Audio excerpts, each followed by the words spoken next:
Hello and welcome to the RotoWire Esports Show. My name is Ethan Sexton, and here with me, as always, is DFS Chan. Chan, how are you today? Good. How are you, Ethan? No complaints here, man. No complaints. Let's jump right into it because we got a fun little slate, 5-game slate to talk about tomorrow, but we got to look at today first, I guess. So, Chan, in the LCK, we saw probably the biggest surprise on the slate, I would say, with KT Rolster. We both just absolutely destroying Hanwha Life. I mean, KT Rolster were the team to have on this slate. 42 kills in the 2-game sweep. We both thought Hanwha would pull this one out. Didn't end up that way, Chan. Yeah, and I really think the new jungler for Hanwha Life, Willer, I believe it was. Yep. He just did not look very good for that team. So, I mean, I just feel like that was the difference. And then I know KT had the new 80 carry, 5 kids or something like that. Yep. So, yeah, I mean, So each team had a substitution, and I just feel like Hanwha really shot themselves in the foot by, starting the new jungler here against the team in KT that frankly they should have beaten. So yeah, but as soon as I saw the roster change here at like 2-3 a.m., I was like, well, I mean, this might change a lot of things for Hanwha Life. As you know, with the new jungler, it's much harder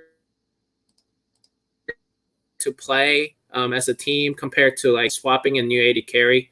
Jungling, you have to kind of communicate with the whole team and everything. So I feel like that really was the difference maker in my opinion. Yeah, for sure. So it may take, Hanwha Life are really running out of time here to try to sneak into the playoffs, and, needing a new jungler to mesh right away when it might take some time is not going to end up being a good thing for them, I don't think.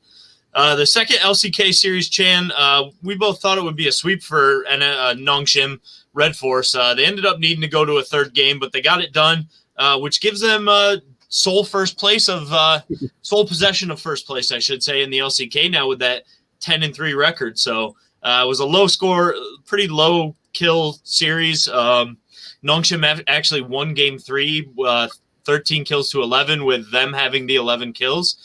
So it was pretty low scoring, not good for DFS, but Nongshim sole possession of first place now. Pretty cool. Yeah, pretty cool. And, I feel like this could have been a letdown game for Nongshim, just given, how given the long winning streak that they've been on the past couple 3. But yeah, I mean, they fought hard. I mean, they gave up game 2, and then even in game 3, they won this game 3, down 2 kills. They lost. I mean, they won 11-13. So, but I mean, that kind of shows that they know how to win. From a big game standpoint, big picture standpoint, and I just feel like, that's sometimes that takes a champion to win in multiple ways, and they've shown that today. So. Yeah, for sure. So good on them to pull it out when they're not necessarily playing at their best. Mm-hmm. Speaking of teams not playing at their best, Chan, let's hop over to the LPL and talk about Top Esports. They messed around and they almost got caught, man. They looked pretty bad in game 1. They had to pull that one out from behind. They dropped game 2 to Rogue Warriors. And then I think in game 3, they were like, all right, we're not effing around anymore, man. We can't mess around because it was getting a little too close for him. And it was that same dude who always does it, man. Knight in game 3 with a 10-0-4 performance on Lee Sin. I think he was 5-0 at 5 minutes, if I'm remembering correctly. So Knight remains a great player. We warned about it yesterday with Top playing down to their competition, which they definitely did in the first 2 games. But, they were able to pull out the win and didn't give up the full upset to Rogue Warriors. Yeah, Rogue Warriors really should have won game 1. Yeah. But like you said, Knight, I know he had a really great game 3, but he also had a great game 1. He went 8-0-6 on Silas. Yep. So unlike the rest of his teammates, really, I mean, he really carried that whole team by himself while the other teammates were kind of screwing around, playing down to Rogue Warriors level. So yeah, I mean, like you said, I feel like enough is enough for Top Esports. I mean, they knew when to turn on the engine, and they really got it done. But yeah, I mean, I really think, Rogue Warriors is a dangerous team. I feel like they've shown improvements throughout the season with this new new roster with Xiao Hao at jungle position. So I just feel like they can be a dangerous team. And today, I mean, it would have been a good GPP play, I think, in my opinion, if they had, they pulled off game 1 and game 2, but, it just didn't work out for them. But top esports again, very volatile. So we'll see what happens. Yeah, if Knight is on, he's carrying the team, man. Qingtian looked pretty rough today. Mm-hmm. Karsa, I think, is solid, but he's not as exciting as some of the other junglers in the league. And Jackie Love, he used to be great. Now I think he's just good. So it's basically the night show when top esports play, man. Qingtian really looked rough today, but he's been all right for his rookie campaign. And there are a lot of good top laners in the LPL, obviously. So he hasn't been awful, but he looked rough today. The final series from today, Chan, was kind of the marquee matchup with Fun Plus Phoenix taking on Suning. Ends up being a 2-1 in favor of FPX. The 2 wins that FPX had, though, pretty low scoring, only 10 kills in each of their wins. So Suning actually, by way of 21 kills in game 2, they actually end up with more kills in the series, but they still lose 2-1. Yeah. All around low scoring game, except for that maybe game 2. But yeah, like you said, it was a very close matchup, in my opinion. Yeah. Just back and forth throughout the series. Even in game 3, I mean, really, it was really close. I think the ultimate goal difference was 6K at the end. So it was a very close matchup.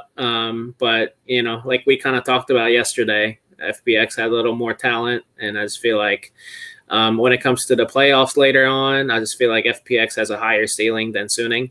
So unless, like you said, I mean, if Suning catches on fire, at the end of the split and then, makes to the Worlds like they did last season, but it seems like FPX is a more, consistent team, in my opinion, so far in the split.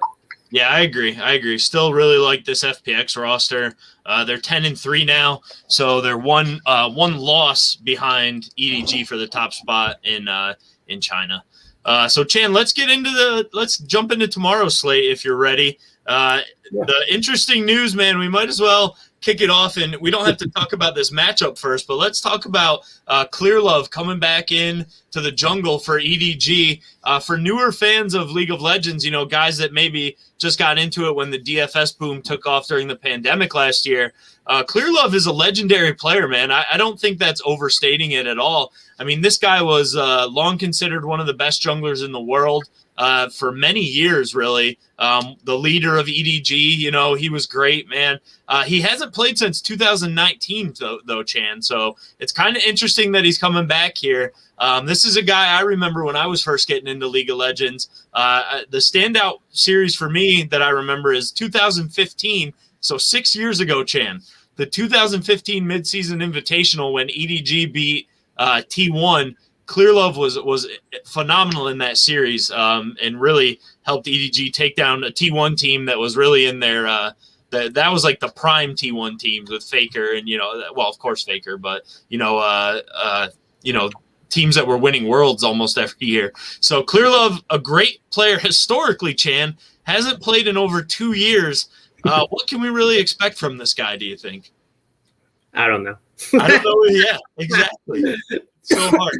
You know what? Let's leave that. Let's leave that question out there, and we'll start going through the series and think about it on our way through. But the slate tomorrow kicks off with a matchup between Rare Atom and Ultra Prime. Rare Atom 8-4 in the LPL, third place right now. Same record as LNG, but they're just ahead of them with one less game loss.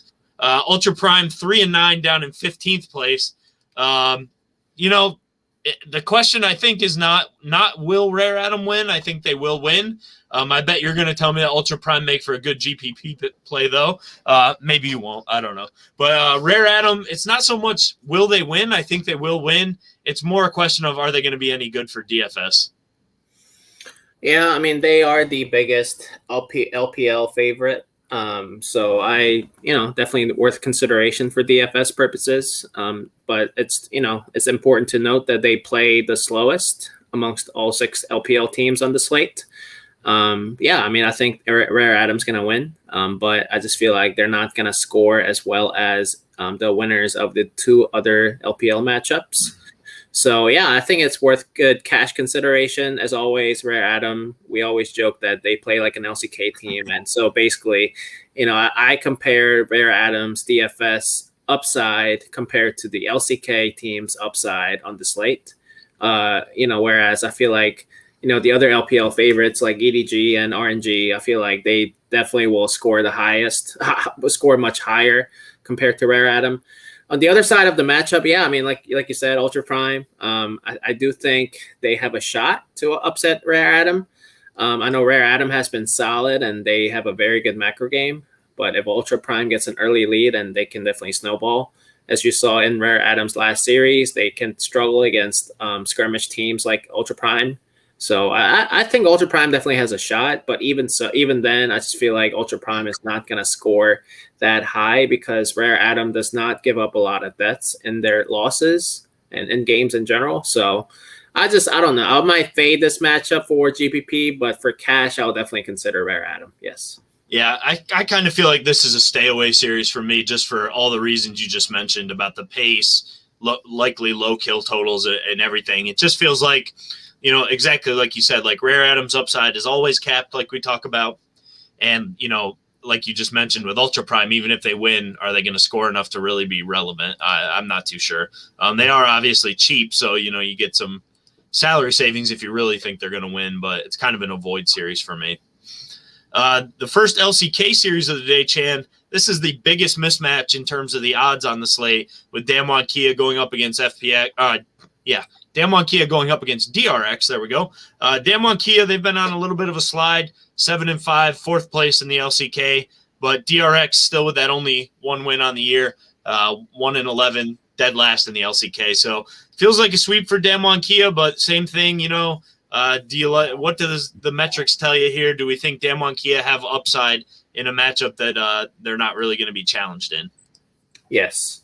So as we talked about DRX with their new bottom lane and the new mid laner, the opponents of DRX have scored much higher in the recent couple weeks. So yeah, I mean, definitely Damwon is definitely worth any contest selection in my opinion, consideration in my opinion. And also the fact that Damwon has been playing faster recently in July games. There's a significant uptick in the combined kills per minute metric for Damwon Kia. They're actually the fastest LCK team on the slate. Just comparing all the July games that these four LCK teams have played so far. So yeah, I mean, Damwon is definitely in a really good spot, in my opinion, a smash spot. But it really depends on what kind of style that they want to play. I just feel like Damwon, I have seen them just go at, just play with their food and go for like 20 kills in a game, or they just work on a macro game. And I just feel like against DRX, July game so far, like I said, I mean, they played against some elite teams, but they also tended to play faster on the faster side. So I like Damwon's DFS potential here. And also, like you said, they are the biggest favorite on the slate. So I just feel like their ownership is going to be through the roof, in my opinion. Yeah, they're basically the second most expensive team on DraftKings. Khan is more expensive than Flandre, but EDG are more expensive in every other role. But I actually think Damwon Kia are the safest team on this slate to 2-0 and to score well. So I like them a lot, especially for cash. Jumping on to the next LPL series, Chan. This is a pretty good one, man. The next two are pretty good series. We get JD Gaming going up against the surging RNG. So JD, kind of like Damwon Kia, they've been a bit up and down. They've been a little bit shaky of late. 7-5, 7th place in the LPL, while RNG, after their rough start, are now up to 6-5, 10th place in the LPL. RNG are priced as the favorites, but it's close on DraftKings. To me, it feels like RNG are the team on the upswing, and JDG are kind of the team on the downswing, or the team that's plateauing. So I feel like this is a good spot for RNG to win in a series that should be pretty explosive.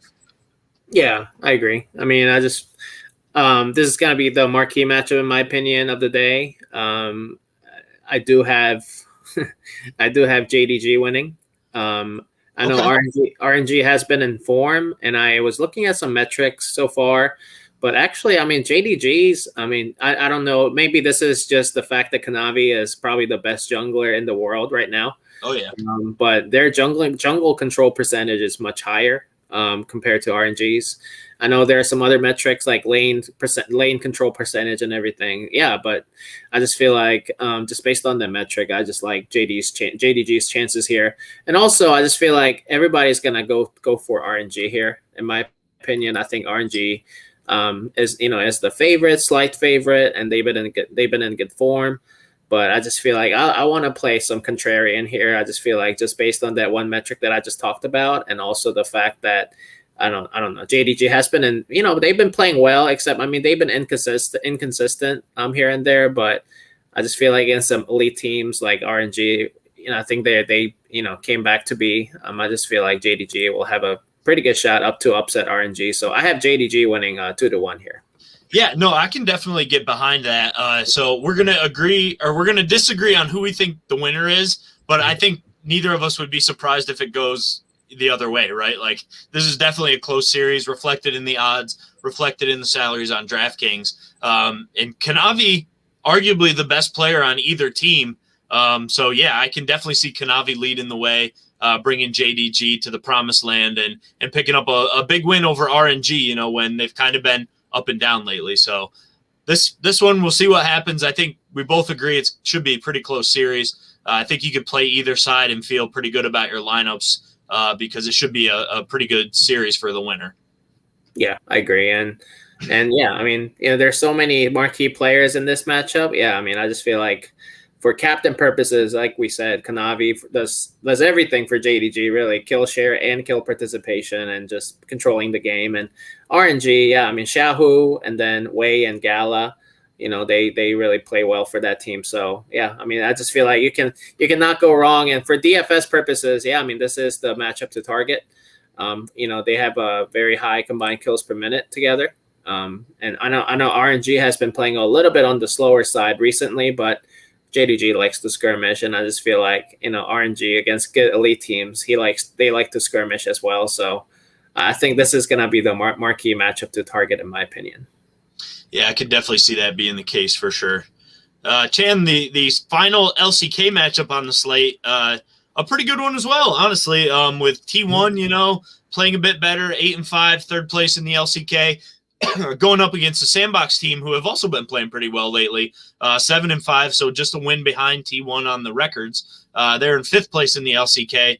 T1 are not quite as expensive as the other favorites on the slate, except for RNG. They're a little bit more expensive then. I think this is a tough one to call just because, Sandbox have been playing quite well lately. So do you favor the underdogs here, or do you think it's going to be a T1 pulling this one out? Yeah,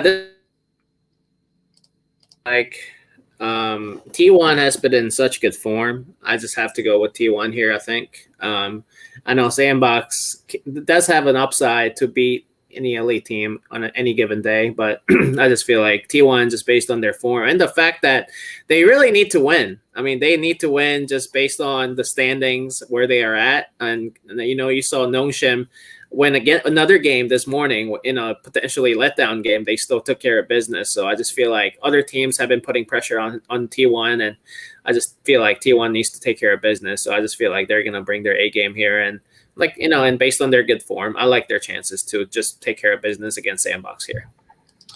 Yeah, I think I have to favor T1 as well, but I definitely think you could play Sandbox with some level of confidence. They'll be lower owned, but I think the question that we need to ask for this series, is the same one we ask a lot for T1. Do the combined kills per minute metric really make us want to target this series anyway, or is it better off mostly as an avoid, you think?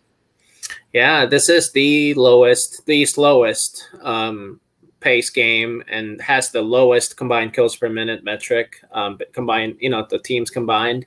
So yeah, I mean, this is probably the matchup to fade in terms of kill upside. But I mean, you saw Sandbox and the other day. They can blow up, they can score well, but it's just like, if you think Sandbox will win, yeah, feel free to play them in GPP. I mean, they can definitely score well, but T1, I just feel like they're gonna dictate the pace, and Also, the fact that T1 really does not give up a lot of deaths in their losses. It looks like, according to the metric. So maybe Sandbox does not have as much kill upside as I initially thought. So yeah, I mean, all around, I just maybe I'll fade this matchup entirely. Yeah, I think that's probably the best bet looking at it. So, Chan, that leaves us with we're back to where we kind of started here, going back to EDG versus WE. EDG 10-2, first place in the LPL, and Team WE 7-4, sixth place in the LPL. Pretty good matchup on paper, like we said. EDG are the highest priced team on DraftKings, except for the top lane role where Flandre is actually pretty cheap compared to the other favorites. I think they did this before we knew Clearlove was coming back, Chan, because I actually think Clearlove coming back makes this a much closer series. That, I mean, in my opinion, it was already pretty close, but would have favored EDG. But now I think I actually have to give WE a bit more of a shot because Clearlove is such a wild card after not playing for over 2 years. I'm not really sure it's going to be an upgrade. Yeah, like I said, I don't really know how he's going to play because, like you said, I mean, it's been a couple of years since his last competitive play. But yeah, I mean, he was a good jungler, but then it was a completely different meta and completely different game back then. So I just feel like, and this is how I see it in short, EDG is in the first place for LPL. They want to experiment some things, and maybe they'll just give a shot to Clearlove to just have fun. I just feel like, I mean, I know he's going to try his best, obviously, but I just feel like they're in the first place and they have some games to spare and experiment. And against Team WE, I mean, WE is a pretty good team, so I'm surprised that they're pulling this card out against WE here, but I just feel like they're in the first place, so they're going to kind of mess around a little bit. They're going to experiment a few things here and there. So I just feel like for DFS purposes, this is quite interesting because Clearlove actually was an aggressive jungler late in his career back 2 years ago when he used to play. So, you know, whether that means it's going to increase EDG's upside. Yeah, I think so. I mean, and also increase the upside for WE here. I mean, that's the whole matchup. Yeah. I mean, EDG as a team has been playing on the slower side, kind of like Rare Atom in the LPL for LPL standards. So, I mean, we hadn't, really targeted EDG for kill upside purposes in the past, even though they've been a favorite probably in every single matchup that they played in. So I just feel like this is actually going to help EDG's chances, EDG's kill upside, and also Team WE's upside if you think WE is going to win. But yeah, I actually have Team WE's to win, Team WE to win and upset EDG in my opinion. Like you said, I just feel like I just don't know much about Clearlove, and as you saw this morning from Hanwha Life, it's just like inserting a new jungler like this. It's gonna create a lot of issues, I feel like, for other teammates on that team. So I just feel like it's gonna cause a lot of problems for EDG. So I like WE's chances, and I like WE because they're a good team fighting team in my opinion. I mean, Breathe is really good, and all around. I mean, they all carry a very high kill participation percentage for WE. So I just feel like with Clearlove at jungle, they're gonna cause a lot of fights. And I mean, he's an aggressive jungler, so just the fact that the higher upside, higher kill pace, faster game, I like WE's chances here to upset EDG here. Yeah, I can definitely get behind that. You get some really good salary savings with WE as well, and that can help you pay up for a Damwon, Kia, and some of these more expensive teams. I think this is a scary series either way you look at it, Chan, because I want to buy into the narrative that Clearlove is coming back because, he's a guy that was great when I first started following League of Legends, right? I want to buy into the narrative that he's going to be great and help EDG here. But I think it's more likely that WE win game one and Clearlove gets replaced by JJ for the final two games than it is that Clearlove is just going to come off the bench after 2 years and be great. So I feel like, but see what's scary about that is WE wins game one, they make the jungle swap back, and then EDG win the final two games. So it's like I can't have too much confidence in WE or EDG, but I do think if I was going to pick one of these teams and play one of these teams tomorrow, I think I would take the discount on WE and hope that they can upset this EDG team. Yeah, and like you said, I mean, he's an old player. I mean, he is 27 years old. I just looked up, and that is really, really old for like League of Legends or just esports player. Right. Eligibility periods standards rather. So, and I just looked up the oldest League of Legends pro players, still playing in 2021, and he is up there with along with some LCS players that are still in the league. So. But yeah, anyway, so a long story short, I just feel like, this is for EDG to kind of experiment, to try new things here and there. I don't know how he's going to look. So we'll see what happens. But I like WE's chances to upset EDG here. Yeah, I could definitely get behind that. 27 is getting sort of close to my age, man. And I know my reaction times are crap, although I was never a pro player. So I don't think it's really relevant here, man. Yeah. It should be fun, man. It's going to be cool to see Clear Love back regardless. I hope he doesn't look like absolute crap. I don't think he'll look like crap, but I'm just not expecting a ton, unfortunately, either. But Chan, fun 5-game slate. There's some really good matchups tomorrow. Anything else you wanted to go over before we jump off? I think it's a great GPP slate today. I know Damwon and probably Rare Adam or their ownership are going to be through the roof. And I know a lot of people, a lot of other DFS League of Legends DFS touts will be on our RNG. But I like JDG's chances here today, and I just feel like that matchup can produce the highest kill amount here, in my opinion. So we'll see what happens. But yeah, I mean, like Ethan says, all the time, if you guys have any questions, feel free to let me or Ethan know. Thanks. Yeah, and the best way to get a hold of us with questions, of course, you can always leave a comment on the video. We try to check them. You can reach out to us on Twitter. Our handles are right here on the screen. But the best way to do it is to go to rotowire.com/try. Get yourself a free 10-day trial to RotoWire. It's not just access to the League of Legends and esports stuff. It's access to the entire site. So if you like all kinds of fantasy sports, there's tons of great information up there. So definitely worth a free 10-day trial. Again, no credit card required, so you don't even have to worry about remembering to cancel it. And then once you're signed up, you can go to rotowire.com/chat. That'll give you instructions on how to join the subscriber-only Discord server, which is the best place to get a hold of Chan or I and leave questions. We've got a pretty good group in there now. Guys are pretty active, chatting a lot, so definitely check those two things out. Chan, it's a great slate tomorrow, man. Thank you for breaking it down with us. Enjoyed talking to you as always, and I will get a hold of you tomorrow, and we'll talk about Sunday's 5-gamer. Sounds good. Thanks, Ethan. All right, man.